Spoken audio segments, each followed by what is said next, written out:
There's no such thing as a final frontier in Silicon Valley, and there's a lot of big thinking. Our friends at NASA have given us clearance to show you the hover test facility and our lander test vehicle. Bob Richards wants to mine the moon. So the focus of the engineering effort at Moon Express is, of course, the lander itself. And this is the prototype. Moon Express is trying to make money out of landing on the moon. There's $30 million in X-Prize money to land on the surface, deploy a robot, and send back pictures by 2015. This is where the testing takes place. The vehicle needs to learn how to land itself. There's too much of a delay to control it from Earth, but success can bring great riches.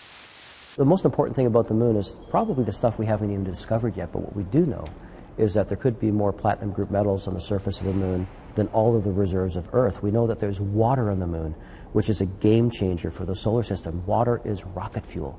It also can support life and agriculture. So exploring the moon commercially is a first step towards making the moon part of our world, what humanity considers our world. And the race is on. China has been launching moon probes and, knowing the huge potential, wants to land on the moon as well, with robots and astronauts. But can any one person or country own the moon? The 1967 Outer Space Treaty says not.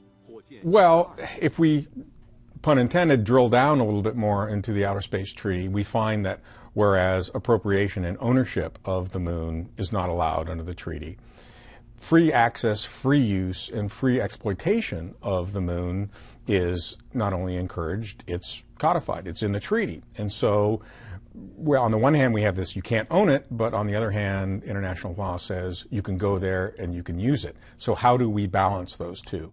There could be a moon rush in the coming decade, and I think there will be as nation states realize the importance of the moon.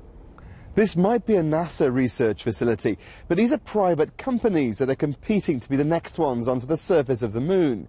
The commercial world is increasingly driving space exploration. It's got to be worth someone's while to help mankind take its next big step. Alastair Leithead, BBC News, NASA Ames Research Centre in California.